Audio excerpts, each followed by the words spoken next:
So ఫైనల్గా అయితే అండి మనం అనుకున్నట్టు చక్కగా కుంభకోణం అయితే వచ్చేసామండి. ఈ ఆలయం పేరు ఐరావతేశ్వర ఆలయం అనమాట. రాగానే నాకైతే చాలా నచ్చింది ఈ ఆలయము. చక్కగా మధ్యలో దారి, అటు ఇటు కూడా చక్కని వాతావరణము, చక్కని పచ్చని చెట్లు, చాలా బాగుందండి అసలు ఈ ఆలయం. చూడండి, జస్ట్ ఇక్కడి నుంచి స్టార్ట్ చేశాను ఇప్పుడు షూట్ చేయటం. ఆ ప్రహరీ గోడ చూడండి ఎంత ఉందో చూడండి. అది కారులో వెళ్తూ నేను షూట్ చేస్తుంటే ఇంతసేపు ఇంత పెద్ద ప్రహరీ గోడ వచ్చిందంటే, ప్రహరీ గోడ ఇంత ఉందంటే ఎన్ని ఎకరాల్లో ఈ ఆలయం ఉందనుకుంటున్నారో నాకైతే అర్థం కావట్లేదు. అసలు ఎంత పెద్ద ఆలయము. అండ్ ఇంకొక విషయం తెలుసా అండి, ఈ ఆలయం మనకున్న ఆలయాలన్నింటిలో కూడా పురాతనమైన దేవాలయం అంటండి. అండ్ ఈ ఆలయాన్ని 12వ శతాబ్దంలో నిర్మించారు అని ఒక ప్రతీతి అనమాట. అంతకు ముందే ఉందని కొంతమంది వాదన, లేదు 12వ శతాబ్దంలో నిర్మించారని కొంతమంది వాదన అనమాట. సో మొత్తానికైతే ఐరావతేశ్వర ఆలయం కుంభకోణంకి అయితే వచ్చేసామండి. యాక్చువల్గా తంజావూరు అయిపోయిన తర్వాత కుంభకోణం వచ్చి విజిట్ చేయగలనా, అట్లీస్ట్ ఒక్క టెంపుల్ అయినా కవర్ చేసి మీకు చూపించగలనా లేదా అని చాలా టెన్షన్ పడ్డాను. ఫైనల్గా అయితే మనమైతే ఐరావతేశ్వరం ఆలయం కుంభకోణంలో ఉన్నామన్నమాట. హాయ్ అండి, welcome back to Radhika Kalyan channel. ఎలా ఉన్నారు అందరూ? బాగున్నారు కదండి.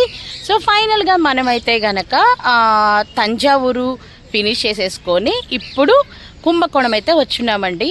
సో కుంభకోణం వచ్చేసేసి ఇంకొక పేరు ఏంటంటే టెంపుల్ సిటీ.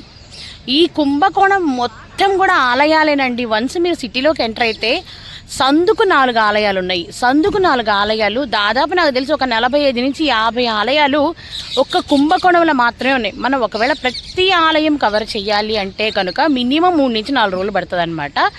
అండ్ ఇంకొకటి వచ్చేసి ఇక్కడ మేము మెయిన్ టెంపుల్స్ ఏమేంటి అనేది కనుక్కొని వాటికైతే మెయిన్ వెళ్తున్నాం. అంటే ఇంకోటి మెయిన్గా చెప్పాలనుకుంది, కుంభకోణంలో మన నవగ్రహాలు ఉంటాయి కదండి, సూర్య చంద్ర ఇవన్నీ ఉన్నాయి కదండి. సో అండ్ రాహు కేతు కూడా ప్రతి స్టార్కి కూడా ఇక్కడ సపరేట్ దేవాలయం ఉందండి. అంటే సూర్య దేవాలయం కానివ్వండి, చంద్ర దేవాలయం కానివ్వండి, సోమేశ్వర అంటే సోమవారానికి, మంగళవారానికి, బుధవారానికి, గురువారానికి, శుక్రవారానికి, శనివారానికి, అలాగే రాహుకేతుకు కూడా సపరేట్ ఆలయాలు అనమాట. ఒక్కొక్క స్టార్కి ఒక్కొక్క టెంపుల్ ఉందంటండి. వీలైతే కనుక ఖచ్చితంగా మీరు అవి అయితే కవర్ చేయండి. ఇప్పుడు నాకు టైం కుదిరి వీలైతే నేను కవర్ చేస్తాను, లేకపోతే కనుక నేను నెక్స్ట్ టైం ఈ టెంపుల్స్ కోసం నేను ఖచ్చితంగా రానే వస్తానన్నమాట. సో ఇప్పుడైతే మనం టెంపుల్ లోపలికి వెళ్ళి టెంపుల్ హిస్టరీని అలాగే ఆలయ విశేషాలన్నింటినీ కనుక్కుందాము. అండ్ నేను విన్న ప్రకారము ఆల్ ఓవర్ ఇండియాలో ఉన్న టెంపుల్స్లో one of the oldest temple అని అయితే విన్నాను నేను ఇక్కడ. సో ఫస్ట్ అయితే మనం లోపలికి వెళ్ళి ఆలయ చరిత్రతోటైతే మీ ముందుకు వస్తాను నేను ఇప్పుడు. ఇప్పుడైతే మనము కుంభకోణంలో ఉన్నామన్నమాట. ఫస్ట్ ఆలయం కవర్ చేసుకుంటున్నామండి. ఆలయం పేరు వచ్చేసి ఐరావతేశ్వర ఆలయం అండి. ఈ ఆలయానికి ఎంతో చరిత్ర ఉంది. అదైతే కనుక నేను మన హిస్టరీలో ఎలాగో చెప్తాను కాబట్టి ఫస్ట్ టెంపుల్ని అయితే కవర్ చదివి, ఎందుకంటే చాలా టెంపుల్స్ అయితే కవర్ చేయాల్సిన సిచ్యువేషన్ ఉంది ఇప్పుడు, అందుకోసం అని చెప్పేసి. సో మీకు ఇంకా ఆలయ చరిత్రలోకి ఆలయము మనము షూట్ చేయడానికి అయితే వెళ్ళిపోదాం లోపలికి. చూస్తున్నారు కదా, ఈ స్టెప్స్ వచ్చేసి మ్యూజిక్ స్టెప్స్ అండి. అంటే మీరు ఆ స్టెప్స్ మీద కనుక చేత్తో కొట్టారంటే మ్యూజిక్ వస్తుంది అనమాట. సో ఇది వచ్చేసేసి మ్యూజిక్ స్టెప్స్. ప్రస్తుతానికైతే దాన్ని క్లోజ్ చేసేసారనమాట. అంటే మన వాళ్ళు వెళ్ళి ఆ శబ్దాలన్నిటినీ నాశనం చేస్తున్నారని చెప్పేసి సో ప్రస్తుతానికైతే క్లోజ్ చేస్తారు.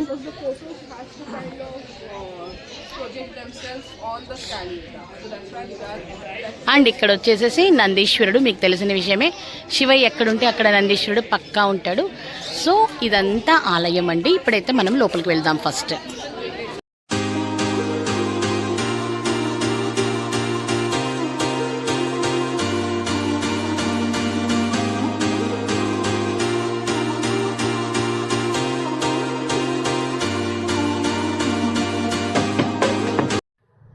టెంపుల్ లోపలికైతే వచ్చేసామండి. ఇందాక మనం ఎంటర్ అవుతున్నప్పుడు ఏంటంటే మమ్మల్ని కొంతమంది ఆపారనమాట. టెంపుల్ లోపలికి వెళ్ళకుండా ఆపారనమాట. ఎందుకు ఆపుతున్నారా ఏంటి అనుకుంటే అది యాక్చువల్గా వాళ్ళు చాలామంది స్టూడెంట్స్ అనమాట. ఏం చేస్తున్నారు ఏంటి అనుకుంటే ఈ టెంపుల్ మొత్తాన్ని అండి, యాక్చువల్గా ఇప్పుడు మనకి ఈ టెంపుల్ ఎన్ని ఎకరాల్లో అయితే ఉందో అన్ని ఎకరాల్లో అక్కడక్కడక్కడక్కడ కొన్ని ఏమంటారు మన డివైసెస్ పెట్టారనమాట. ఏదో ఎలక్ట్రిక్ డివైసెస్ పెట్టేసేసి ఆ టెంపుల్ని మొత్తాన్ని స్కాన్ చేస్తున్నారనమాట. సో స్కాన్ చేసేటప్పుడు ఏంటంటే ఎవరు మనుషులు మూవ్ అవ్వకూడదు అని చెప్పేసి మమ్మల్ని అయితే ఆపేశారనమాట. ఎందుకు ఏంటి అని అడిగితే అది వచ్చేసి ఫర్దర్గా పరిశోధనల కోసం అంటండి. అంటే కొన్ని వేల సంవత్సరాల నాటి ఆలయాలు కదా ఇవన్నీ, పరిశోధనల కోసం ఫస్ట్ ఆలయాన్ని స్కాన్ చేస్తారంటండి. సో ఆ స్కానింగ్ చేస్తూ ఉన్నారనమాట. మమ్మల్ని ఎక్కడికి కదలలేదనమాట. ఎంతోమంది స్టూడెంట్స్ ఎంతోమంది వచ్చిన్నారనమాట. ఈ ఆర్కాలజిస్ట్ అంటాం కదా వాళ్ళనమాట. వచ్చేసేసి ఆలయాన్ని మొత్తాన్ని స్కానింగ్ చేస్తున్నారు. అక్కడ మీరు చూస్తుంటే ఇదిగోండి ఇక్కడ మీరు చూస్తున్నారు కదా ఆ సింబల్, అర్థమైంది కదా, అలాంటివన్నీ ఆలయం మొత్తం పెట్టేస్తున్నారనమాట. ఆలయం మొత్తం ఇప్పుడు కంప్లీట్గా స్కాన్ అయిపోతుందండి. ఇన్ని ఎకరాల్లో ఉన్న ఆలయాన్ని స్కానింగ్ అంటే నేనైతే ఫస్ట్ టైం లైవ్లో చూడటం చాలా హ్యాపీగా, చాలా ఆశ్చర్యంగా కూడా అనిపించింది అనమాట. అలా ఆలయంలోకి ఎంటర్ అవ్వగానైతే అద్భుతం అండి. అసలు జస్ట్ అలా ఎంటర్ అయ్యామో లేదో అసలు ఎంత బాగా అంటే మనకి శిల్ప కళలు ఎంత బాగున్నాయో చూడండి రాగానే. అదేంటోనండి మనకి పాత రోజుల్లో శిల్పకళలు మెయిన్గా గుర్రాలు, ఏనుగులు ఇవన్నీ బాగా ఉంటాయి ఎక్కువ. సో రాగానే చక్కగా అసలు ఎంతో బాగుందనమాట. అక్కడ వాళ్ళు మాట్లాడుకుంటున్నారనమాట. అబ్బా ఒకవైపు ఉన్నట్టు ఇంకొక వైపు లేదే, ఇంకొక వైపు ఉన్నట్టు ఇంకొక వైపు లేదే, భలే ఉందని మాట్లాడుకుంటూ ఉన్నారనమాట. సో నేనైతే చాలా ఎగ్జైట్మెంట్గా ఉన్నాను. ఆలయం మొత్తం కవర్ చేసి అసలు ఈ ఆలయం హిస్టరీ ఏంటి లోపలికి వెళ్ళి కనుక్కొని చక్కగా మీ అందరి ముందుకి ఇంత అద్భుతమైన పురాతనమైన శివాలయం మీ ముందుకి ఈ ఆలయ చరిత్రను తీసుకొని రావడం అయితే నేను చాలా చాలా హ్యాపీగా ఫీల్ అవుతున్నాను. సో ఫస్ట్ అయితే మనము ఆలయం హిస్టరీ గురించి అండ్ ఫస్ట్ మనం టెంపుల్ లోపలికి వెళ్దామండి. లోపలికి వెళ్తే ఏంటంటే మనం ఫస్ట్ పూజారి గారితో మాట్లాడి అసలు ఏంటి దీని గురించి, ఎందుకంటే మనం ఇక్కడ ఉంటున్న వాళ్ళ దగ్గర కనుక్కున్నామంటే ఫస్ట్ ఆఫ్ ఆల్ మనకి క్లియర్ పిక్చర్ తెలుస్తుంది. అసలు ఏంటి ఇంత పాత ఆలయాలు, పురాతన ఆలయాల గురించి ఎవరో చెప్తే ఏదో చెప్తే కాకుండా మనం అసలు అక్కడ ఉంటున్న వాళ్ళని కనుక్కున్నామంటే క్లియర్ హిస్టరీ తెలిసిపోతుంది. ఫస్ట్ అయితే మనం లోపలికి వెళ్ళిపోయి చక్కగా అసలు ఏంటి ఈ టెంపుల్ హిస్టరీ అని కనుక్కొని వచ్చి హిస్టరీతో అయితే మీ ముందుకు వస్తానండి. సో లోపలికి వెళ్ళి స్వామివారి దర్శనం చేసుకొని లోపల ఉన్న పంతులు గారితో మాట్లాడిన తర్వాత ఆయన చెప్పిందైనా ఆల్రెడీ మనము దాని గురించి రీసెర్చ్ చేసింది దాదాపుగా ఒకటే ఉందన్నమాట. సో ఫస్ట్ అయితే మనము టెంపుల్ చరిత్రలోకి అయితే వెళ్ళిపోదామండి. ఇప్పుడు ఐరావతేశ్వర ఆలయం, ఈ ఆలయము ప్రసిద్ధ శైవ క్షేత్రం. ఇది దక్షిణ భారతదేశంలోని తమిళనాడు రాష్ట్రంలోని కుంభకోణం అనే పట్టణంలో కొలువు తీరి ఉంది. ఇది ద్రావిడ శైలి నిర్మాణంలో కలిగిన ప్రసిద్ధ హిందూ దేవాలయము. ఈ దేవాలయాన్ని 12వ శతాబ్దంలో రాజరాజ చోళుడు నిర్మించినాడు. ఇది ప్రపంచ వారసత్వ ప్రదేశంగా తంజావూరులోని బృహదీశ్వర ఆలయము, చోళాపురంలోని గంగైకొండ చోళీశ్వర దేవాలయముతో పాటు గుర్తించబడుతూ ఉంది. ఈ దేవాలయాలు చోళల నిర్మాణ శైలికి తాత్కారం. ఇక ఈ ఆలయ పురాణ గాథ. ఐరావతేశ్వర దేవాలయం ప్రసిద్ధ శివాలయము. ఈ దేవాలయములో మూల విరాట్టు మహాశివుడు. ఈ దేవాలయములోని ప్రధాన దైవాన్ని దేవతల రాజైన ఇంద్రుని యొక్క ఐరావతం పూజించినట్లు పురాణ గాథ. పురాణాల ప్రకారం ఐరావతం దాని వాస్తవ రంగు తెలుపును దుర్వాస మహాముని శాపం వల్ల కోల్పోయి ఈ దేవాలయంలో శివుని అర్చించి అచట గల కోనేరులోని నీటిలో స్నానమాచరించినప్పుడు దాని పూర్వపు రంగును తిరిగి పొందిందట. ఈ ఇతిహాసం దేవాలయములోని అంతర్గత మందిరములో ఇంద్రుడు ఐరావతముతో కూర్చొని ఉండే చిత్రం ద్వారా మనకి తెలుస్తోంది. ఈ గాథ కారణంగా ఈ దేవాలయాన్ని ఐరావతేశ్వర ఆలయం అని పిలుస్తున్నారటండి. పురాణాల ప్రకారం నరకాధిపతి యముడు కూడా శివుణ్ణి ఇక్కడ అర్చించినట్లు తెలుస్తోంది. యముడు ఒక మహర్షి శాపం మూలంగా తన శరీరమంతా మంటలతో మండుతున్నట్లు అనిపించి ఆ బాధను పోగొట్టుకోవడానికి ఈ దేవాలయంలో శివుణ్ణి అర్చించినట్లు తెలుస్తుంది. యముడు ఈ దేవాలయ కోనేరులో స్నానమాచరించి శరీర మంటలను పోగొట్టుకున్నాడని మనకి తెలుస్తోంది. ఈ కారణంగా ఈ సరస్సును యమతీర్థం అని కూడా పిలుస్తారు. ఈ దేవాలయానికి ఉత్తర దిశగా పెరియ నాయికి అమ్మన్ దేవాలయం విడిగా ఉంటుంది. బయట భాగంలో ప్రాకారాల నిర్మాణం తర్వాత ఈ ఆలయం ప్రధాన దేవాలయంలో ఒక భాగంగా నెలకొంది. ప్రస్తుతం ఆలయంలో దేవత నిలబడి ఉండేటట్లు మనకి అమ్మవారు దర్శనం ఇస్తారు. అలాగే ఈ ఆలయం మనకి వేరుగా ఉన్నట్లు కనిపిస్తుంది. ఇక ఈ ఆలయ నిర్మాణానికి వస్తే ఈ దేవాలయం అనేక శిల్పాల సమూహారం. ఇందులో అనేక రాతి శిల్పాలు నెలకొన్నవి. ఈ దేవాలయం బృహదీశ్వర ఆలయం లేదా గంగైకొండ చోళీశ్వర దేవాలయాల కంటే కొంచెం చిన్నది. శిల్ప కళలలో వాటికంటే విశిష్టమైనది. ఎందుకంటే ఈ దేవాలయం నిత్య వినోదం, శాశ్వత వినోదం కోసం నిర్మించబడినట్లు మనకు తెలుస్తోంది. ఈ దేవాలయం యొక్క మహాద్వారం తూర్పు వైపు ఉంటుంది. ఈ దేవాలయ విమానము 24 మీటర్లు 80 అడుగుల ఎత్తులో ఉంటుంది. ఈ దేవాలయంలోని గర్భగుడి అక్షమండపాలతో పరివృత్త మార్గముతో గాని కూడుకొని లేదు. దాని దక్షిణం వైపు గల మండపం పెద్ద రాతి చక్రాలు, గుర్రాలతో కూడుకొని ఉన్న రథం ఆకారంలో ఉంటుంది. ఈ దేవాలయం మండపాలు అత్యంత శోభాయమానంగా అలంకరించబడి ఉన్నాయి. అన్ని శిల్పాలు నిర్మాణం యొక్క సొగసును ద్విగుణీకృతం చేస్తున్నాయి. అంతర్భాగంలో తూర్పు వైపు చెక్కబడిన నిర్మాణాల సముదాయం కలిగి ఉంది. వాటిలో బలిపీఠం ఉంటుంది. దాని పీఠములో చిన్న గణేశుని విగ్రహం కలిగి ఉంది.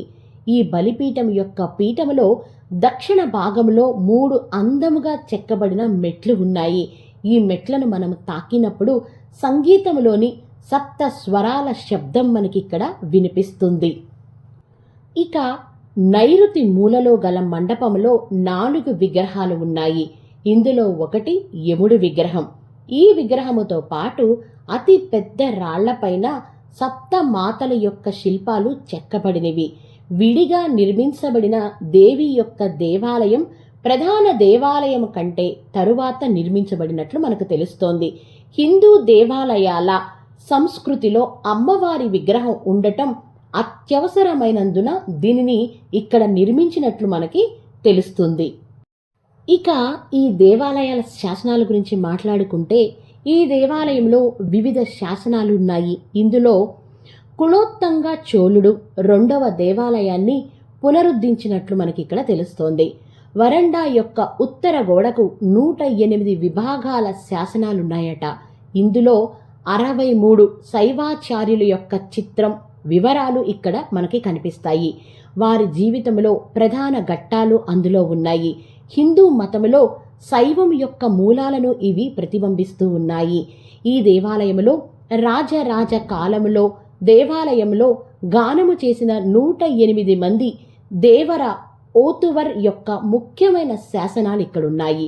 కావేరి, గంగా, యమున, గోదావరి, నర్మదా వంటి నదిమ్మ తల్లులు కూర్చి శాసనాలు కూడా ఇక్కడ మనకి కనిపిస్తాయి. ఇక ఈ దేవాలయం చోళుల యొక్క ప్రసిద్ధ దేవాలయాల జాబితాలో స్థానాన్ని 2004లో సంపాదించింది. చోళుల విశిష్ట దేవాలయాలలో తంజావూరు బృహదేశ్వర ఆలయం, గంగైకొండ చోళపురంలోని చండైకొండ చోళీశ్వర ఆలయం, దారాసురములోని ఐరావతేశ్వర ఆలయాలు ప్రసిద్ధిమైనవి. ఈ దేవాలయాల అన్నీ 10 మరియు 12వ శతాబ్దాల మధ్య చోళుల కాలం నాటివి. ఈ 3 దేవాలయాలు ఒకదానికి ఒకటి ఎన్నో పోలికలను కలిగి ఉన్నాయి. సో ఫైనల్గా ఇదండి కుంభకోణంలో కొలువు తీరి ఉన్న ఐరావతీశ్వర ఆలయ చరిత్ర. మీ అందరికీ ఈ ఆలయ చరిత్ర నచ్చిందనుకుంటున్నాను. ఎవరైనా తమిళనాడు వస్తే మాత్రం ఇంత అద్భుతమైన ఆలయాన్ని దర్శించకుండా మాత్రం వెళ్ళొద్దండి. అండ్ ఇక్కడైతే అసలు శిల్ప కళలు 2 కళ్ళు సరిపోవటం లేదు. యాక్చువల్గా కెమెరాలో అంత క్లియర్గా షూట్ చేయలేకపోతున్నాం కానివ్వండి, అసలు ఒక్కొక్క స్తంభం ఒక్కొక్క అద్భుతం అనే చెప్పాలి. ఒక్కొక్క స్తంభం మీద ఎంత అద్భుతమైన చెక్కడాలు ఎంత క్లియర్గా ఉన్నాయంటే అంత అద్భుతంగా ఉన్నాయన్నమాట. సరే ఇకైతే నేను ఉంటానండి. సో ఫైనల్గా ఈరోజైతే మనము తంజావూరు అలాగే కుంభకోణం అయితే 2 టెంపుల్స్ని అయితే కవర్ చేసామండి. ఒకటి తంజావూరు, రెండోది వచ్చేసి కుంభకోణం ఐరావత దేవస్థానం అనమాట. సో ఇది కూడా ఆల్మోస్ట్ 1000-1500 సంవత్సరాల ముందుదనమాట. సో కంప్లీట్ చరిత్రలోకి వచ్చినప్పుడు, హిస్టరీలోకి వచ్చినప్పుడు మీకు అర్థమైపోతుంది. సో మీకు కనుక ఈ 2 వ్లాగ్స్ నచ్చినట్టయితే లైక్ చేయండి, షేర్ చేయండి, కామెంట్స్ పెట్టండి. అలాగే ఛానల్ సబ్స్క్రైబ్ చేసుకోవడం మర్చిపోవద్దండి. రేపు కంచిలో మనకి పొద్దున అమ్మవారి అభిషేకంతో పాటు ఆలయ విశేషాలు అలాగే ఆలయ చరిత్రతో మీ ముందుకు వస్తాను. సో ఉంటానండి మరి రాధికా కళ్యాణ్ ఛానల్.